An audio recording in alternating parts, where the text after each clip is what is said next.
ہے کیا آپ نے حضرت حلیمہ کا واقعہ نہیں سنا؟ عزیزان گرامی، کون جانتا تھا حضرت حلیمہ کو؟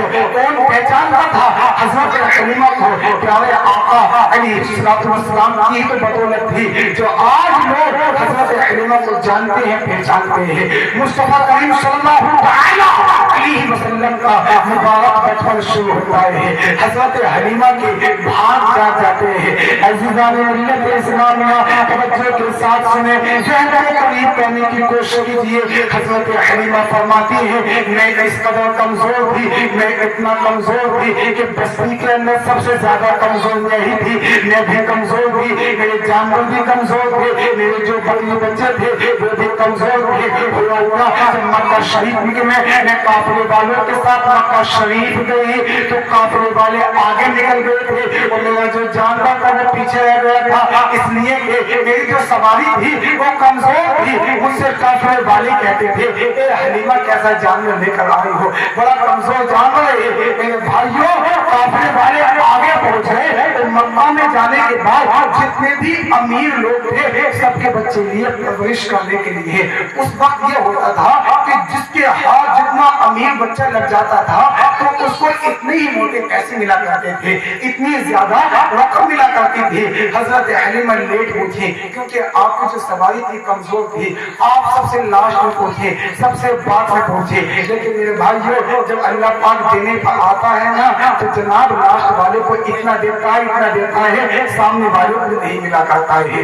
حضرت حلیمہ لاسٹ میں پہنچی تو پتا چلا بچے تو سب خالی ہو چکے ہیں، جتنے بھی لوگ تھے سبوں نے بچے لے لیے ہیں۔ حضرت حلیمہ کو پتا چلا کہ عبد المطلب کے گھر میں پوتا ہے وہ بچا ہوا ہے، اور اس کو جا کے لے لیا جائے۔ حضرت حلیمہ جاتی ہے، پیارے آقا علیہ السلام کی مسکراہٹ دیکھتی ہے، میرے آقا مسکرا رہے ہیں۔ حضرت حلیمہ نے جب میرے آقا کا مسکرانا دیکھا حضرت حلیمہ کا دل خوش ہو جاتا ہے۔ حضرت حلیمہ نے اس بچے کو پیارے آقا علیہ السلام کو گود میں اٹھاتی ہے اور لے کر آ جاتی ہے۔ اب وہی جانور جو سب سے پیچھے چل رہا تھا، جب قافلہ چل رہا تھا تو حضرت حلیمہ کی سواری پیچھے چل رہی تھی، جب مکہ شریف سے قافلہ آ رہے ہیں تو حضرت حلیمہ کی سواری آگے چل رہی ہے، آگے چل رہی ہے۔ قافلے والے کہتے ہیں اے حلیمہ کیا جانور ریپلیس کر دیا ہے، کیا جانور تبدیل کر دیا ہے، سواری چینجنگ تو نہیں کر دیے ہیں؟ جب ہمارے ساتھ جا رہی تھی تو جانور اس قدر کمزور تھا، پیچھے جا رہی تھی، پیچھے رہ چکی تھی،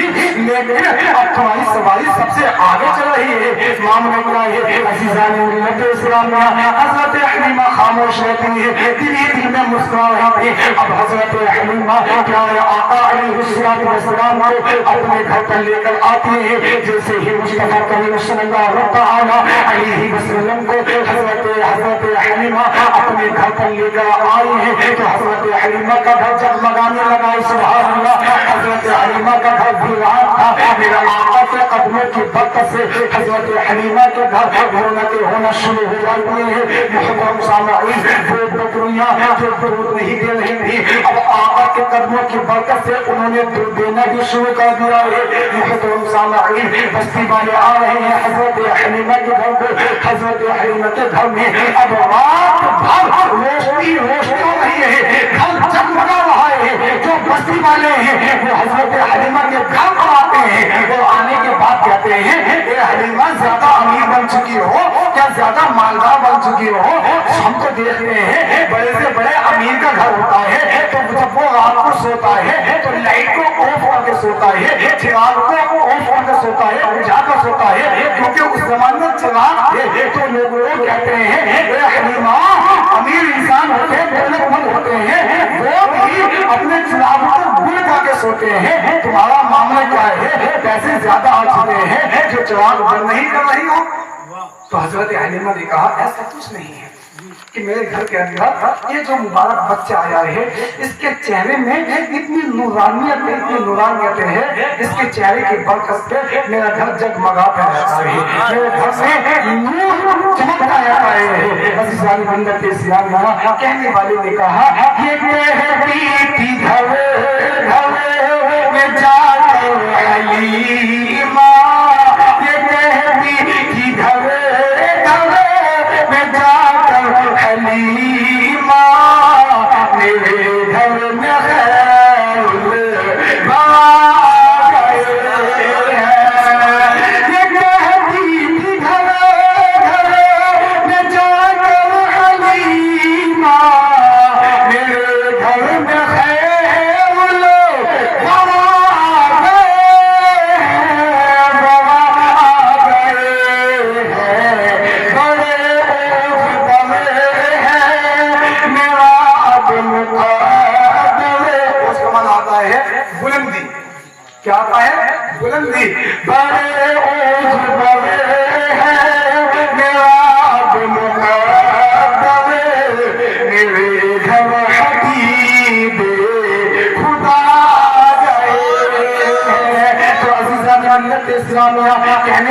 مقصد یہ ہے کہ حضرت حلیمہ نے پیارے آقا علیہ السلام کی خدمت کی، اپنا تعلق مصطفیٰ کریم صلی اللہ تعالی علیہ وسلم سے بنایا، تو اللہ پاک نے حضرت حلیمہ کو بلندی عطا فرمائی، حضرت حلیمہ کو یعنی اعلیٰ مرتبہ عطا فرمایا۔ اور میرے بھائیو یہ اصول یاد رکھ لینا کہ جو بھی نبی اپنے پاس سے اپنا کانٹیکٹ چھوڑ رہے ہیں، جو بھی آمنہ کے لال سے اپنا تعلق قائم کرتا ہے، تو اللہ پاک اس کو دنیا میں یعنی آباد کر دیتا ہے اور آخرت میں بھی اس کو آباد کر دیتا ہے۔ یعنی جو بھی نبی پاک سے اپنا تعلق قائم کرتا ہے، اللہ اس کو دنیا میں بھی خوش رکھتا ہے اور قبر میں بھی خوش رکھتا ہے۔ عزیزان ملت اسلام بات آ گئی ہے تو میں آپ لوگوں کو یہ بھی بتاتا ہوا چلتا ہوں، اور جو بھی میرے آقا کی بغاوت کرتا ہے، میرے مصطفیٰ کی شان میں توہین کرتا ہے،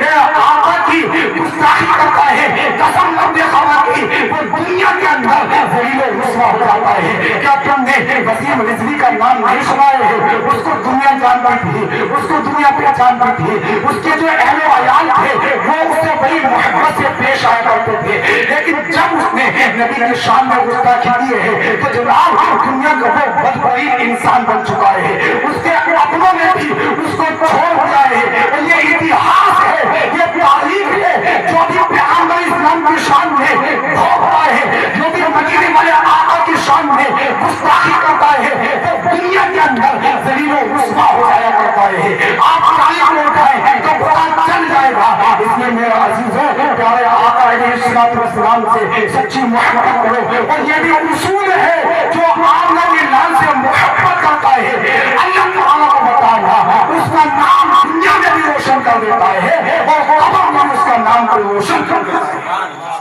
تو محترم سامعین اپنا تعلق پیارے آقا سے قائم کیجیے، یہ ہسٹری ہے جناب۔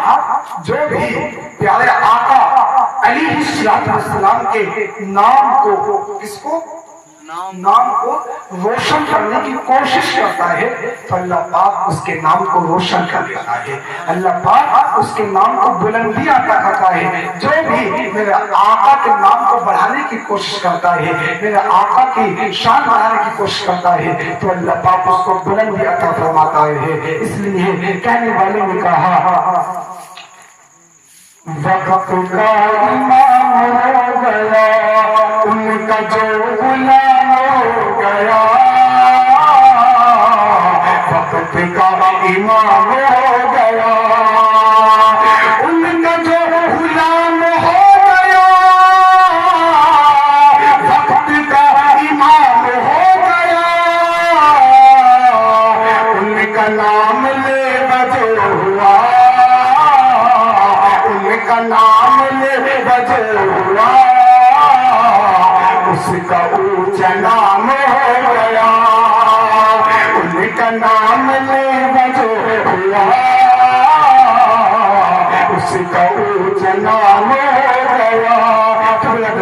اسلامیہ کہنے کا مقصد یہ ہے جب تک دنیا میں رہو پیارے آقا علیہ السلام سے محبت کرتے رہو۔ اگر آمنہ کے لال سے محبت کرو گے تو کبھی بھی خسارے میں نہیں رہ سکتے ہو۔ اور یہ بھی آپ لوگ سمجھ لیں دنیا کے اندر کائنات کے اندر اللہ رب العزت نے اپنے محبوب کو سب سے زیادہ حسین و جمیل بنایا ہے، سب سے زیادہ خوبصورت بنایا ہے۔ اللہ پاک نے انسانوں کو پیدا کیا، کسی کو لمبا پیدا کیا، کسی کو لولا پیدا کیا، کسی کو اندھا پیدا کیا، کسی کو جناب نمازہ پیدا کیا۔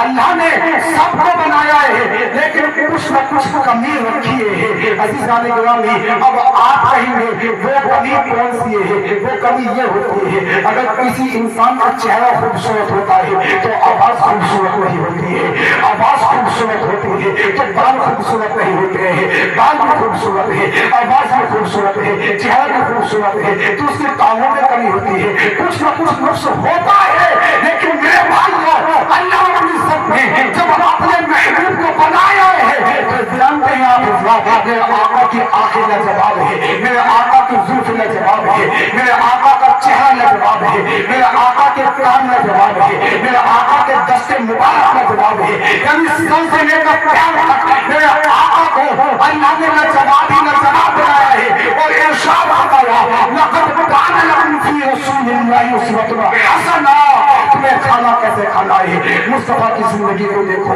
تمہیں پانی کیسے پینا ہے مصطفیٰ کی زندگی کو دیکھو، تمہیں دنیا میں اس طرح سے زندگی گزارنی ہے آپ کے لائی کی زندگی کو پالو۔ اگر مصطفیٰ کی زندگی کو پالو گے اور آپ کی زندگی کے مطابق اپنی زندگی کو گزار لو گے تو تمہارا دنیا میں بھی بیڑا پار ہو جائے گا، آخرت میں بھی بیڑا پار ہو جائے گا۔ تو عزیزان ملت اسلامیہ، میرے آقا علیہ الصلوۃ والسلام کی سنتوں پر عمل کرنے کی کوشش کیجیے۔ وقت کافی ہو چکا ہے، لگ بھگ 11:20 ہو چکے ہیں، کم سنیں عمل زیادہ کریں۔ اللہ پاک کی بارگاہ میں دعا ہے اللہ تبارک و تعالی کہنے سننے سے زیادہ عمل کی توفیق عطا فرمائے۔ اور میں دعا کرتا ہوں جناب ہمارے جناب بھائی نے جو مکان بنانے کی خوشی میں اس محفل میلاد مصطفیٰ کو منعقد کیا ہے، اللہ پاک محفل میلاد مصطفیٰ کے توسل سے اس مکان کو ہر زمینی آسمانی بلا اس میں محفوظ فرمائے۔ جتنے آپ حضرات بیٹھے ہوئے ہیں اللہ پاک آپ سب کو سلامت رکھے اور کل قیامت کے دن ہم سبھی کو پیارے آقا علیہ الصلوۃ والسلام کا قرب نصیب فرمائے۔ اللہ رب العزت کی بات ہمیں دعا ہے اللہ تبارک و تعالی کہنے سننے سے زیادہ عمل کی توفیق عطا فرمائے۔ دنیا سے اے مسلمان ایمان لے کے چل، اگر ہو سکے تو سینے میں قرآن لے کے چل۔ انسان کتنا سخت اندھیرا ہے قبر میں، شمع جلانے دین کا سامان لے کے چل، تربت بھی جگمگائے گی جنت بھی ملے گی، دل میں رسول پاک کا فرمان لے کے چل۔ اچھے برے اعمال تلیں گے مثال پر، تو نیکیوں کا حشر کو طوفان لے کے چل۔ لکھا ہوا حدیثوں میں پڑھ کے دیکھ لو، بخشش کے لیے کچھ تو مسلمان لے کے چل۔ بلند آواز سے کلمہ شریف پڑھیے، لا الہ الا اللہ محمد رسول اللہ صلی اللہ تعالی علیہ وسلم، وما علینا الا البلاغ۔